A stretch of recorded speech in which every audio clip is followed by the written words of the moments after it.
आज सवाल था विधानसभा में मुद्दों पर क्या निजी लड़ाई भारी पड़ रही है, इस पर आपकी राय मिली। इस राय के मुताबिक 82% दर्शक मानते हैं कि हाँ, निजी लड़ाई ऐसी है जो मुद्दों पर भारी पड़ी है इस विधानसभा में।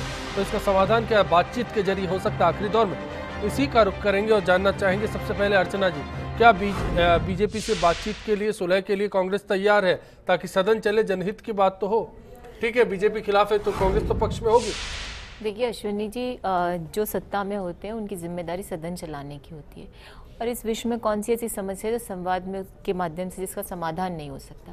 लेकिन यहाँ समस्या यह आन पड़ी है कि भारतीय जनता पार्टी ये जानती है कि उनके पास बहुमत है, जो बिल लाएंगे उसे पास कराने की उनके पास सहूलियत है। ऐसी अवस्था में जब इतने प्रचंड आरोप, इतने कह सकते गंभीर आरोप लगे हैं मुख्यमंत्री से लेकर पूरे प्रशासन तक, और जिस सरकार के जो राज्य मंत्री हैं वो हाथ खड़े कर देते हो हर मामले में, प्रशासन उन पर हावी होता हो, महिलाओं की असमत लूटती जा रही हो, जहाँ पर भ्रष्टाचार के नए मामले खुलते जा रहे हो, महंगाई चरम पे बढ़ रही हो, जहाँ हर तरह से कह सकते कि जो अभी ये कह रहे थे सड़कें बनने की बात हो, पानी बिजली की, 2 साल में कोई काम नहीं होता और जनता त्राही त्राही करती हो, उस अवस्था में ये सरकार चाहेगी नहीं कि सदन चले, स्वयं इसके लिए जिम्मेदार है। अकाउंटेबिलिटी फिक्स करने की जब बात आती है बौखलाहट का नाम दिया जाता है, तैयार है, बीजेपी नहीं कर रही। नहीं, इसका मैं आपको उदाहरण दे रही हूँ ना, जब पूर्ववर्ती समय हमारी सरकार थी, आपने कहा रात भर धरने पे बैठे, लेकिन पहल कौन करता था? सत्ता पक्ष के माध्यम से। इस बार सुलह का क्या रास्ता है? इस बार सुलह का क्या रास्ता है?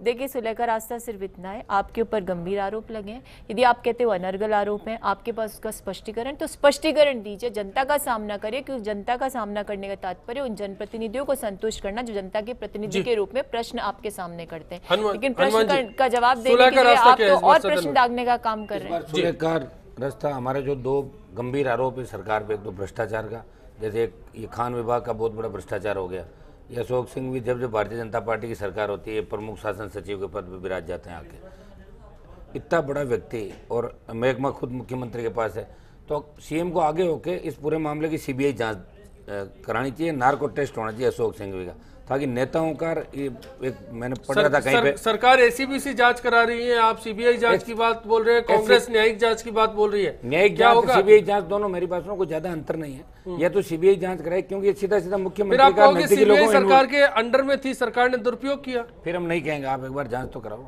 जी, सीबीआई जांच कराए, तब जाके लगे कि भाई वसुंधरा जी वास्तव में भ्रष्टाचार को खत्म करना चाहते हैं।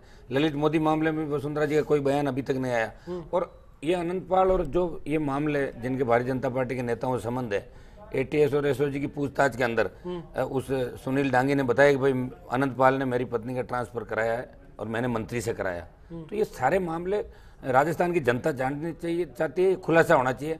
और आज राजस्थान के जवान को क्या दिया आपने? 15 लाख नौकरी देने की बात की थी, 2 साल हो गए, तो 6 लाख दे देते अभी तक, कहाँ लगी नौकरियाँ बताओ आप?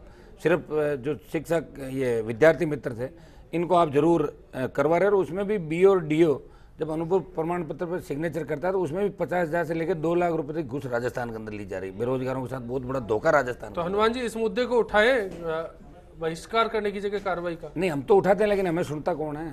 चलिए, ज्ञान देव जी, रहना पड़ता है हमारा। आपको क्या लगता है, सत्ता को क्या लगता है, बातचीत कैसे होगी, सुलह कैसे होगी सदन में? मैंने आपको कहा ना, राव राजेंद्र सिंह अगर सर्वानुमति से निष्पक्ष रूप से सब मिलकर के उपाध्यक्ष बना सकते हैं तो बातचीत का द्वार भी खुला है, और मैं आशावान हूं कि बातचीत होगी और नेक्स्ट जो बकाया 4 दिन है विधानसभा वो विधिवत चलेगी। मेरे कांग्रेस के मित्रों को भी समझ में आएगी और अपने लोग भी सब समझदारी के साथ में उसको लेंगे, और मैं आशावान हूँ कि आगे गतिरोध खत्म होकर के बहस में भाग लेंगे। इन्हीं मुद्दों को जिनको श्री हनुमान जी बेनीवाल उठा रहे हैं, इनको विधानसभा के पटल पर रिकॉर्ड पर लाए ना, मैं तो चाहता हूँ रिकॉर्ड पर लाए। यहाँ बोल रहे हैं, ये बोलने से विधानसभा के रिकॉर्ड पे नहीं जाएगा, विधानसभा के रिकॉर्ड की बुक्स छपती है, बुकलेट्स छपती हैं, उन पर आप लाएं। अब विधानसभा वो तो कहते हैं कि अध्यक्ष जी कहते थे दर्ज नहीं होगा, नहीं होगा, ऐसा नहीं है। अगर दर्ज नहीं होगा ये आदेश, तो अध्यक्ष महोदय का आसन के लिए हम क्या कह सकते हैं? ये कोई बीजेपी का सचेतक या मुख्यमंत्री थोड़ी आदेश दे रहे हैं। अगर दर्ज होगा या नहीं होगा, परसों गुलाब जी कटारिया ने बीच में बोला, उसमें बोला, उस पर भी माननीय अध्यक्ष महोदय ने कहा कि इसको दर्ज नहीं किया जाए, तो उन्होंने गृह मंत्री जी के बयान पे भी कह दिया। वैसे हमने हंगामा भी कह सकते हैं, हंगामा करना ज्ञान देव जी से सीखा, ये भी बीजेपी में जब थे तो माइक तोड़ा था इन्होंने पिछली बार निलंबित हुए थे विधानसभा। चलिए महेश जी, आखिरी सवाल कंक्लूजन के लिए इस बहस पर फाइनल कमेंट आपका चाहूंगा मैं। देखिए, जहाँ तक है ये इस गतिरोध को दूर करना चाहिए। इसमें गतिरोध को दूर करने में आसन का बहुत बड़ा भूमिका हो सकती है। और जो अभी जो उपाध्यक्ष और अध्यक्ष दोनों मिलकर के दोनों पक्षों को बुलाए और इस पर मुद्दा ये बनाए। और सबसे बड़ी बात ये है कि ये जो विपक्ष भी इस चीज़ पे अड़ा हुआ कि इस्तीफा आम जनता से क्या जुड़ा हुआ है, आम जनता से जुड़ा नहीं है। किसी के आपने इस्तीफा मांग लिया, ये ले लिया, आरोप प्रत्यारोप लगे। किसी भी कोई दल अपने आप को, किसी भी शासन, किसी भी सरकार, किसी की भी सरकार हो, किसी भी दल की सरकार हो, लेकिन ये आरोप, ये इस तरह के भ्रष्टाचार के नमूने और जिस तरह के उदाहरण जो सामने आएंगे और सभी शांति कानून व्यवस्था भी इस तरह से प्रभावित होगी, ये किसी भी कोई निष्कलंक नहीं है इन चीज़ों से। इससे गुजरना ही पड़ता है और सरकार को उसका समाधान निकालना। चलिए, उम्मीद तो यही करेंगे कि 3 दिन बीत चुके हैं, लेकिन आने वाले 4 दिन बेहतर हो, प्रदेश के लिहाज से, विधानसभा के लिहाज से और जनहित के मुद्दों के लिहाज से। फिलहाल इस चर्चा में इतना ही। सभी मेहमानों का यहाँ शुक्रिया अदा करेंगे और इसी उम्मीद के साथ आप सभी से विदा लेंगे कि आने वाला दिन सभी के लिहाज से बेहतर साबित हो।